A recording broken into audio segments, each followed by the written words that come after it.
interesting. Tim says that they knew, where was it at? Their Emotiva's new 999 processor has gone to EMO-Q. He says the MC1 has EMO. Oh yeah, to save some money. Yeah. So they did really go back to that. Golly, I hope they've improved it. Well, I would imagine they did something. So somebody mentioned Tonewinner here. So I think it's Tonewinner, these guys, and I think there's another one. I don't know how to say that. AVX17.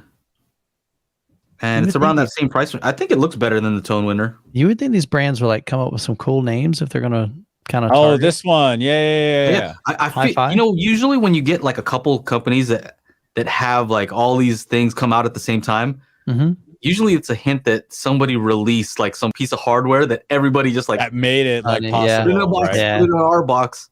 Yeah. And a lot of times the back looks the same, you know, like same inputs and everything. Sure. I think when it comes down to this stuff, I think they're all going to perform well. You know, they don't have Oro, which is something that is important to me, but if it's not important to you, then hey, there it is. Yeah. Inexpensive pre-pro. But I guess the other thing that you want to look at is how good is the room correction? What are you asking? What is the market for a cheap processor that skimps on features? Most people buying a processor in the first place are not concerned about money and want lots of features. What's up, Aaron? Hey, look at what's up. Here's somebody that wants a brand new processor and ProLogic 2. So you want to skip on the perfect timing.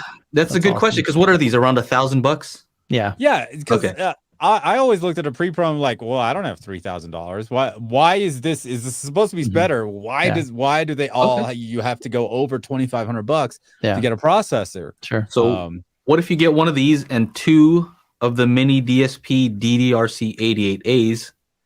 So those are 8 channels each, and they come with Dirac, but they're also like $1,200.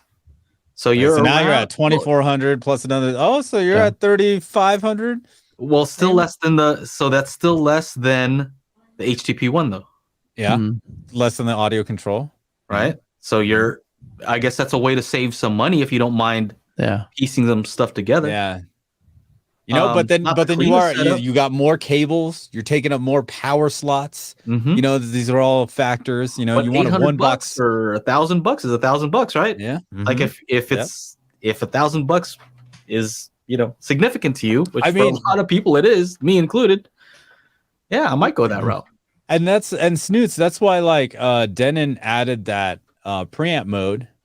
And so on the, you know, 3,500, 4,500, 6,500, they're all like cheaper processors, you know. So here's the weird thing about that though. Now, of course, it's not super scientific. It was just me and a buddy, but we had the Marantz SR8015.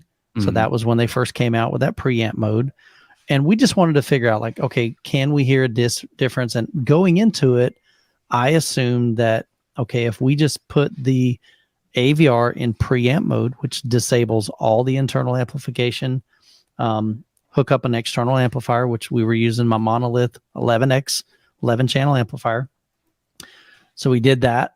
And then I swapped out the AVR for a dedicated processor, which was, I think I did the AV, I don't know if it was that, I think it was the 80 or 7705. I now have that 7706, but the 7705. And we heard a big difference between the two. And I really didn't think I was going to. I thought it was like going to be the same thing, but to both of our ears, it was really noticeable. Now, could that have been Odyssey calibrated one way with the AVR and another way with the processor? Absolutely. Totally. So, you know, so it's hard to kind of quantify that. And in that video, I just shared that experience. I'm definitely not going to say, okay, every, you know, Cypress is always going to sound better than, you know, an AVR with an amplifier. Cause I mean, I heard Jonathan's setup. He's got a Denon or Denon, however you say it. 6700, huh? Yeah. Great. I mean, that thing sounded phenomenal with, you know, external amplification. Yeah. And I think he had it in preamp mode as well. So, I mean, I don't know, man. It's just tricky. So the experiment that you did, you have to be careful about what you test, right? So if I think a a fair test would be to have them both without Odyssey on. And they were. Well, oh, I see. So no Odyssey on either one, just pure direct. I'd have to go back on each one. And I'd have to go back to them and see. Yeah. But Odyssey is going to make a huge difference. I could run Odyssey twice and probably come with different results. I've never gotten massive like differences when I rerun Odyssey, but if you were to A/B them back and forth, you would hear like, possibly, yeah. Okay. Yeah. So like and so again, so it definitely was not a scientific approach by any means, and we prefaced that up at the beginning of the video. For but sure. it was kind of